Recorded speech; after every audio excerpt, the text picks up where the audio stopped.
ఆదిలాబాద్ జిల్లా మావల మండల కేంద్రంలోని నిర్వహించిన మెగా జాబ్ మేళకు యువత నుంచి విశేష స్పందన లభించింది. ప్రజాపాలన ప్రగతి ప్రణాళికలో భాగంగా ఏర్పాటు చేసిన ఈ కార్యక్రమానికి ఉమ్మడి ఆదిలాబాద్ జిల్లా నుంచి పెద్ద సంఖ్యలో నిరుద్యోగ యువత హాజరయ్యారు. జిల్లా కలెక్టర్ రాజశ్రీష, ఎమ్మెల్యే పాయల్ శంకర్ పాల్గొని ఉద్యోగ అవకాశాలపై యువతకు దిశానిర్దేశం చేశారు. ఉద్యోగ మేళ ద్వారా యువతకు ఉపాధి అవకాశాలు కల్పించడం ప్రభుత్వ లక్ష్యమని తెలిపారు. నేను కూడా ఈ వ్యాపారం చేయొచ్చన్నటువంటి ఆలోచనతోని చాలా మంది ఈరోజు రియల్ ఎస్టేట్ కంపెనీలో ఉద్యోగాలు చేసిన వాళ్ళు రియల్ ఎస్టేట్ వ్యాపారాలు చేస్తున్నారు. రోజు లేస్తేనే ఇంతకుముందు కలెక్టర్ గారు ఒక మాట చెప్పారు, నా దగ్గర కూడా రోజు లేస్తే కనీసం ఒక రోజు నేను కౌంట్ చేస్తాను. పొద్దున 9 గంటలకు నేను క్యాంప్ ఆఫీస్కి పోతే ఆ రోజు సాయంత్రం వరకు అక్కడనే ఉన్నా. 76 మంది ఆ రోజు ఉద్యోగం కొరకు వచ్చింది. వాళ్ళు వచ్చి ఏం చెప్తారు అని అంటే, సార్ రిమ్స్లో ఖాళీ ఉన్నదట, మీరు ఒక ఫోన్ చేయండి, నాకు ఉద్యోగం ఇస్తాను. నేను అంతకుముందు రిమ్స్ డైరెక్టర్కు రోజుకొక 4 సార్లు చేసి తకాయించిన కారణంగా అక్కడ ఉద్యోగాలు లేవు అంటే వాళ్ళు ఏమంటారు, లేదు సార్ నాకు తెలిసింది, దాంట్లో పనిచేసే అతను ఆల్రెడీ నాకు చెప్పిండు. నేను ఉదాహరణకు చెప్పిన అంతకన్నా గొప్ప అవకాశాలు వస్తాయి. కాబట్టి రేపు ఈరోజు ఉద్యోగం కొరకు వెళ్తున్నటువంటి మీరు రేపు ఎందరో మందికి ఉద్యోగం ఇచ్చేటటువంటి స్థాయి కూడా మీకు వస్తుంది. ఏర్పాటు చేసినటువంటి యొక్క జాబ్ మేళాలు కార్యక్రమ అతిథులు జిల్లా కలెక్టర్ రాజశ్రీష గారికి, జిల్లా ఎస్పీ అఖిల్ మహాజన్ గారికి, మున్సిపల్ చైర్పర్సన్ సోదరి బండారి అనిష గారికి, ఏసీఎల్ రాజేశ్వర్ గారికి, మిల్కా గారికి, దినేష్ మటోలియా గారికి, మిగతా వేదిక మీద ఉన్నటువంటి అధికారులందరికీ పేరున ఈ యొక్క మెగా జాబ్ మేళాలో పాల్పంచుకుంటున్నటువంటి మిత్రులందరికీ, పత్రికా మిత్రులకు పేరున నా యొక్క నమస్కారం. జాబ్ మేళా అనేది పెట్టగానే చాలా మంది ఏమనుకుంటారంటే, ఆదిలాబాద్లో నివసించే వాళ్ళంతా ఆదిలాబాద్లోనే ఉద్యోగాలు దొరుకుతాయని ఇంట్లో నుండి మనం బయలుదేరేటప్పుడే ఒక ఫిక్స్ అయ్యే ఒక ఆలోచనతో వస్తాం. కానీ మీకు ఒక మాట చెప్తా, దీంట్లో ఎవరైతే జాబ్ మేళాలో పార్టిసిపేట్ అవుతున్నారో ఉద్యోగం కావాలని అనుకుంటున్నారో, పల్లెటూళ్ళ నుండి చదువుకున్నటువంటి వాళ్ళు ఆదిలాబాద్కు వచ్చి ఉద్యోగం చేస్తేనే, ఒక దుకాణంలో ఉద్యోగం చేస్తే ఆ దుకాణంలో ఉద్యోగం బాగా లేకుంటే పక్క దుకాణములతో పరిచయమైన కారణంగా లేదా మార్కెట్లో పరిచయాలున్న కారణంగా ఎన్నో అవకాశాలు ఆదిలాబాద్లోనే వాళ్ళకు అభివృద్ధి చెందేటటువంటి అవకాశం ఉంటుంది. సహజంగా ఒక కంపెనీ హైదరాబాద్లోనో నాగ్పూర్లోనో బయట ఎక్కడనో అవకాశం ఇస్తే ఏమనుకుంటామంటే, నేను ఆదిలాబాద్ విడిచిపెట్టి నేను అక్కడికి వెళ్తే అసలు ఏముంటుందో ఏమో, అక్కడ ఏ రకమైనటువంటి పరిస్థితుల్లో ఉంటాయని ముందే మనం అనుమానపడితే ఉద్యోగం చేయడం చాలా కష్టం. ఆదిలాబాద్ జిల్లాకేనే ఒక 36 కంపెనీస్ ఉన్నాయి. సో అది కూడా మనం ప్రత్యేకంగా ఫోకస్ చేయడం జరిగింది.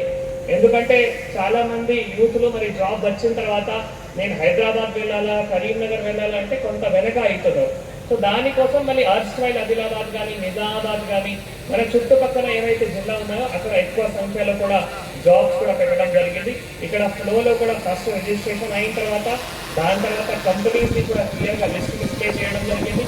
దాని తర్వాత 2 హాల్స్లో కూడా ఆల్రెడీ పొద్దున నుంచి కూడా మళ్ళీ ఇంటర్వ్యూస్ కూడా ఏవైతే ఉన్నాయో స్టార్ట్ అయింది. కాబట్టి దయచేసి ప్రతి ఒక్కరు ఈ అవకాశం మనం ఏసారి చాలా పెట్టాలి. 10th కావచ్చు, ఇంటర్ కావచ్చు, ఐటీఐ కావచ్చు, ఆర్ డిగ్రీ కావచ్చు, ఆర్ ఐటీ సెక్టర్ కూడా కావచ్చు. అంటే డిఫరెంట్ రేంజ్ ఆఫ్ క్వాలిఫికేషన్స్ ప్రకారం కూడా మనం జాబ్ని కూడా సెలెక్ట్ చేయడం జరిగింది. సో దట్ ఎక్కువ మందికి కూడా అవకాశం వస్తుంది. యువతలకి మేలు జరగాలి. వారు ఏవైతే సోషో ఎకనామిక్ స్టేటస్ ఉన్నాయో ఆ సోషో ఎకనామిక్ స్టేటస్లో మళ్ళీ ఇంకా ముందుకి ఎదగాలి. దాని గురించి దీంతో పాటు మళ్ళీ మేజర్గా ఒక జాబ్ వచ్చిన తర్వాత మళ్ళీ జాబ్లో గ్రోత్ ప్రాస్పెక్ట్స్ కూడా చాలా ఉంటాయి. మనం ఆన్ ద జాబ్ ట్రైనింగ్ కూడా చేయొచ్చు, మనం స్కిల్స్ కూడా ఎప్పుడైనా నేర్చుకోవచ్చు. కానీ అది నేర్చుకోవడానికి మన మధ్యలో ఒక ఆసక్తి తప్పకుండా ఉండాలి. మీరు ముందుకు వెళ్ళాలి అంటే ఫస్ట్ ఒక స్టెప్ తీసుకోవాలి. లెట్స్ సే ఇప్పుడు ప్రైవేట్ జాబ్ ఒకటి ఈరోజు మీకు వచ్చింది, ఇర్రెస్పెక్టివ్ ఆఫ్ ద శాలరీకి ఇర్రెస్పెక్టివ్గా మనం తప్పకుండా అక్కడ జాయిన్ అవ్వాలి. జాయిన్ అయిన తర్వాత ఒక 1-2 months ఎక్స్పీరియన్స్ను బట్టి మళ్ళీ ఇంకొక డిసిజన్ తీసుకోండి. అక్కడ కూడా చాలా వరకు జాబ్స్లో మళ్ళీ మీకు ఆన్ ద జాబ్ ట్రైనింగ్ కూడా చేయడానికి ఆస్కారం ఉంటాయి. లేదు మీరు కూడా ఆన్లైన్ చాలా కోర్సెస్ ఉంటాయి. ఇప్పుడు అన్ని ఓపెన్ యాక్సెస్ సాఫ్ట్వేర్స్ ఉన్నాయి, ఓపెన్ యాక్సెస్ కోర్సెస్ కూడా ఉన్నాయి. కాబట్టి అటువంటి కోర్సెస్ కూడా మనం నేర్చుకోవచ్చు. ఆర్టిఫిషియల్ ఇంటెలిజెన్స్ ద్వారా కూడా మనం కోడింగ్ నేర్చుకోవచ్చు. మనం ఏవైతే ఫోటో ఎడిటింగ్ చేయాలో లేదా డిజిటల్ మార్కెటింగ్ చేయాలో అవి కూడా చేయొచ్చు. అంటే వారోత్సవం జరుగుతూ ఉంది. యూత్ అండ్ స్పోర్ట్స్ వారోత్సవంలో భాగంగా బంగారీగూడలో కూడా అప్పుడు జాబ్ నిర్వహించాను. దాంట్లో కూడా అరౌండ్ 2000 యూత్ ఎవరైతే ఉన్నారో పార్టిసిపేట్ చేశారు. దాంట్లో కూడా మళ్ళీ అరౌండ్ 200 to 300 యూత్కి మళ్ళీ ఆఫర్ లెటర్స్ కూడా ఇవ్వడం జరిగింది. వాళ్ళకి మళ్ళీ మనం ఇప్పుడు 22nd నాడు ఏదైతే జిల్లా లెవెల్ ప్రజాపాలన ప్రగతి ప్రణాళిక సెలబ్రేషన్స్ ఉన్నాయో ఆనాడు వారికి కూడా జాబ్ లెటర్స్ ఇవ్వడం జరుగుతుంది. ఈరోజు మళ్ళీ మనం ఈ వీక్లో ఈ కార్యక్రమం పెట్టడం జరిగింది. ఈ కార్యక్రమంలో ముఖ్య అతిథిగా వచ్చిన గౌరవనీయులు స్థానిక శాసనసభ్యులు పాయలశంకర్ గారు, గౌరవ ఎస్పీ గారు అఖిల్ మహాజన్ గారు, మున్సిపల్ చైర్పర్సన్ గారు బండారి అనుష గారు, ఏసీఎల్బీ గారు, అందరూ జిల్లా అధికారులు, మన కౌన్సిలర్స్, ముఖ్యంగా డిస్ట్రిక్ట్ ఎంప్లాయ్మెంట్ ఆఫీసర్ గారు మిల్కా గారు, దుర్వా ఏజెన్సీ నుంచి సపోర్ట్ చేసినటువంటి మన్మోహన్ గారు, తర్వాత దినేష్ గారు కూడా సపోర్ట్ చేశారు, యోగేష్ గారు కూడా సపోర్ట్ చేశారు. వారికి ఐపీడీ నుంచి కూడా వచ్చిన మళ్ళీ మనం జాబ్ మేనేజర్ గారికి, ఇక్కడికి వచ్చిన మా అందరూ జిల్లా అధికారులు కూడా, ముఖ్యంగా ఇక్కడికి వచ్చిన నిరుద్యోగులు యువతలో వాళ్ళ పేరెంట్స్కి, ప్రింట్ అండ్ ఎలక్ట్రానిక్ మీడియాకి, కంపెనీస్కి కూడా, హెచ్ఆర్స్కి అందరికీ కూడా నమస్కారం తెలియజేస్తున్నాము. సో ఇందాక మన ఈరోజు ఇంకా ఇంట్రెస్ట్ ఇంకా 20 కంపెనీలు ముందుకు వచ్చాయంటే ఇంకా చాలా ఎక్కువ మంది ఉన్నారు. 5,000 ఉద్యోగాలు ఇచ్చారు. దానికి చాలా సంతోషం. అలాగే ప్రత్యేకంగా మనమైతే మన హైదరాబాద్ అంటే కేవలం అలాగే మున్సిపాలిటీలో కేవలం జాబ్స్ నుంచి నాకు డేట్ ఆఫ్ నా దగ్గర వచ్చి కూర్చున్నాను. మేడం మనం